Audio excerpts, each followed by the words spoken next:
Hello and welcome. My name is Alan, and today we'll be doing more of reading from Ideas and Opinions, Albert Einstein. Today we're going to read a few short pieces, but there's several of them. One, two, three, four, five, six, seven.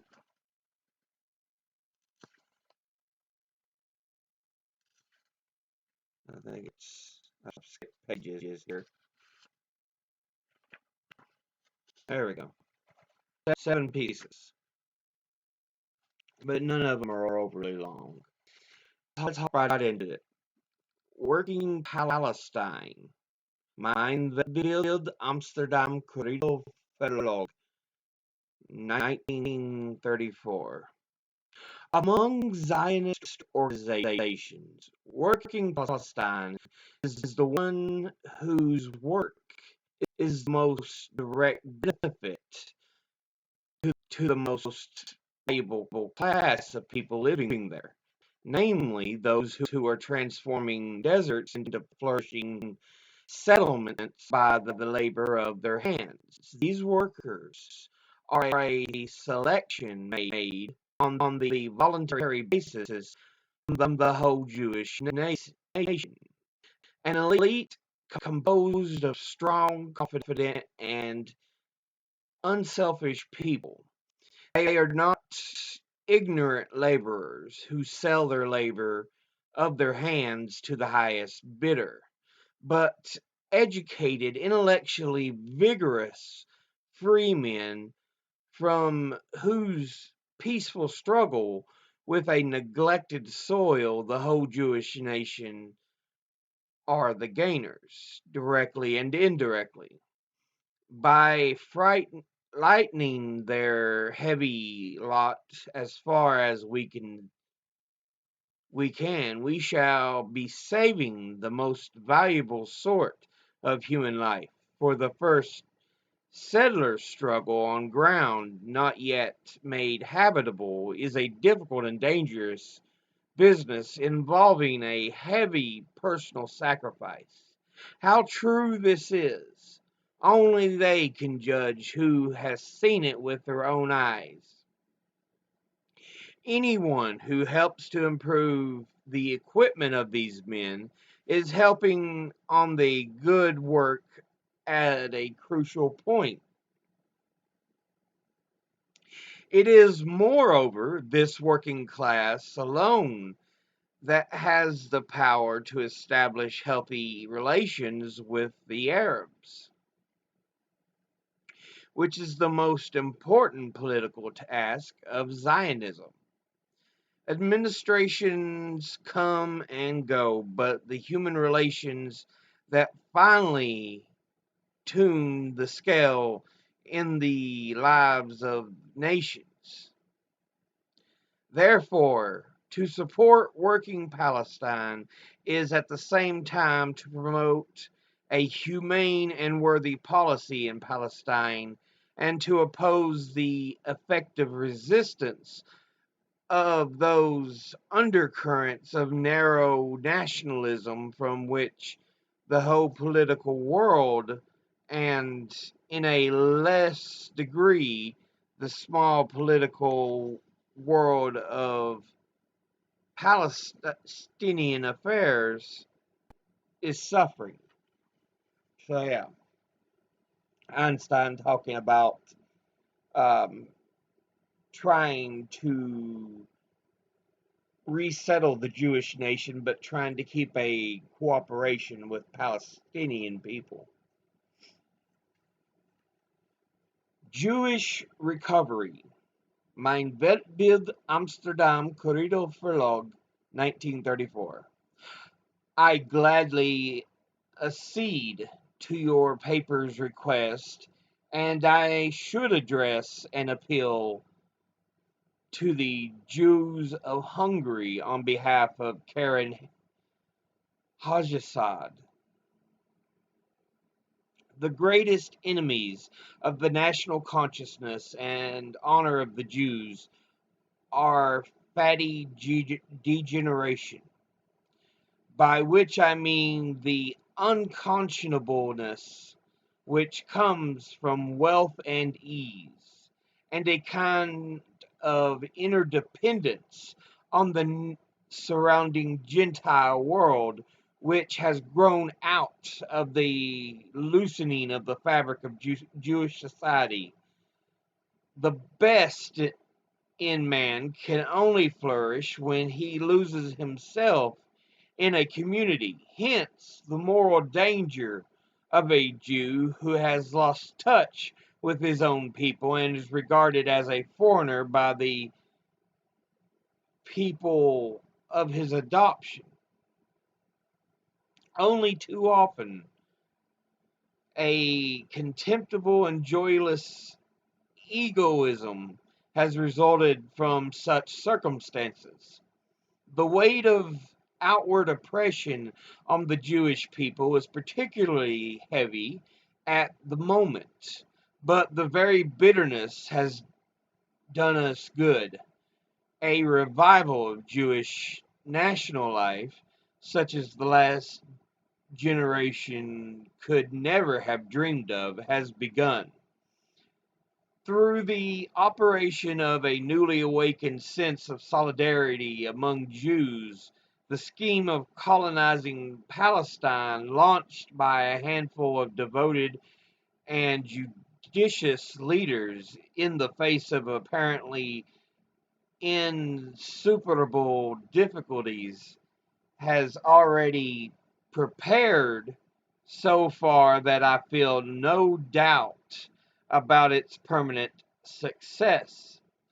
The value of this achievement for the Jews everywhere is very great. Palestine will be a center of culture for all Jews, a refuge from the great or from the most grievously oppressed, a field of action for the best among us, a unifying idea, and a means of attaining inward health for the Jews of the whole world. So, yeah, apparently we have uh, some who, perhaps even of Jewish ancestry, who are living in um, wealth, disagreeing with the idea of building a new Jewish state. So Einstein's kind of responding to that. Christianity and Judaism. Mein Weltbild, Amsterdam, Corrido Verlag, 1934. If one purges the Judaism of the prophets and Christianity as Jesus Christ taught it of all subsequent additions, especially those of the priests, one is left with a teaching which is capable of curing all the social ills of humanity. It is the duty of every man of goodwill to strive steadfastly in his own little world to make this teaching of pure humanity a living force so far as he can. If he makes an honest attempt in this direction without being crushed and trampled underfoot by his contemporaries, he may consider himself and the community to which he belongs lucky. So yeah, Einstein talking about Christianity and Judaism together. Jewish ideas. Mein Weltbild, Amsterdam, Corrido Verlag, 1934. The pursuit of knowledge for its own sake, an almost fanatical love of justice and the desire for personal independence. These are the features of the Jewish tradition which make me thank my stars that I belong to it. Those who are raging today against the ideas of reason and individual liberty and are trying to establish a spiritless state slavery by brute force rightly see in us their irreconcilable foes. History has given us a difficult row to hoe, but so long as we remain devoted servants of truth, justice, and liberty, we shall continue not merely to survive as the oldest of living peoples, but by creative work to bring forth fruits which contribute to the ennoblement of the human race as heretofore. So, yeah, Einstein just talking about uh, how Jewish people really contribute. Is there a Jewish point of view? Mein Weltbild, Amsterdam, Corrido Verlog, 1934. In the psychological sense, there is. In the philosophical sense, there is, in my opinion, no specifically Jewish point of view. Judaism seems to me to be concerned almost exclusively with the moral attitude in life and to life. A look upon it as the essence of an attitude to life which is incarnate in the Jewish people rather than the essence of the laws laid down in the Torah and interpreted by the Talmud. To me, the Torah and the Talmud are merely the most important evidence of the manner in which Jewish concept of life held sway in earlier times. The essence of that conception seems to me to be an affirmative attitude to the life of creation. The life of the individual only has meaning insofar as it aids in making the life of every living thing nobler and more beautiful. Life is sacred, that is to say, it is the supreme value to which all other values are subordinate. The hallowing of the supra individual life brings in its train a reverence for everything spiritual, a particularly characteristic feature of the Jewish tradition. Judaism is not a creed. The Jewish God is simply a negation of superstition, an imaginary result of its elimination. It is also an attempt to base the moral law on fear, a regrettable and indiscreditable attempt. Yet it seems to me that the strong moral tradition of the Jewish nation has to a larger extent shaken itself free from this fear. It is clear also that serving God was equated with serving the living. The best the Jewish people, especially the prophets and Jesus, contended tirelessly for this. Judaism is thus no transcendental religion. It is concerned with life as we live it and as we can, to a certain extent, grasp it and nothing else. It seems to me, therefore, undoubtful whether it can be called a religion in the accepted sense of the word, particularly as no faith, but the sanctification of life in a suprapersonal sense is demanded of the Jew. But the Jewish tradition also contains something else, something which finds splendid expression in many of the Psalms, namely a sort of intoxicated joy and amazement of the history and grandeur of this world. of which man can form just a faint notion.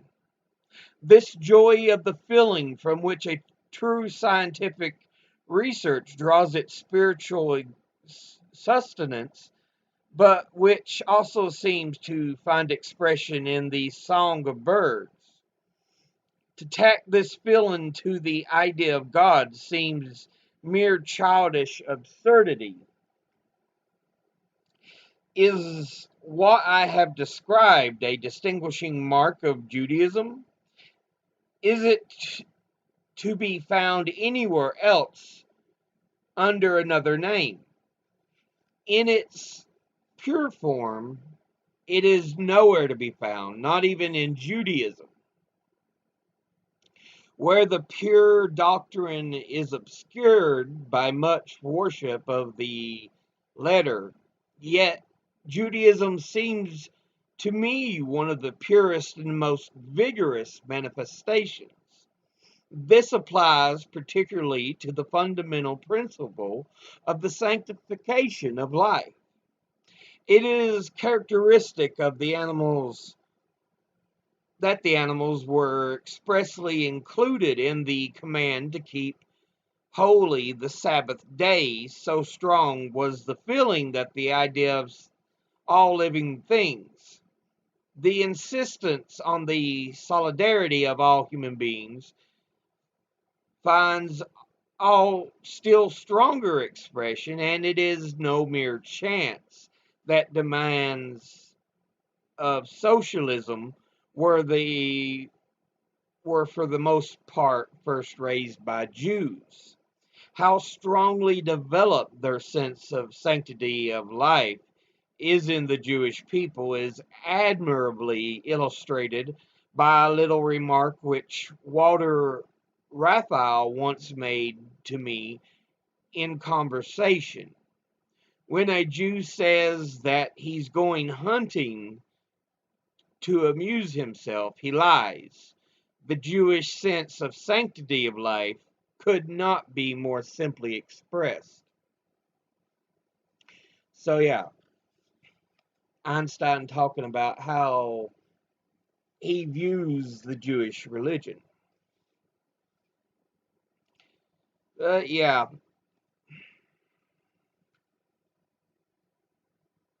I'll go ahead and stop there. I've already read quite a few.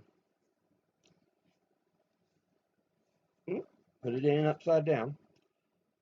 As always, educate thyself, think, read, study, learn.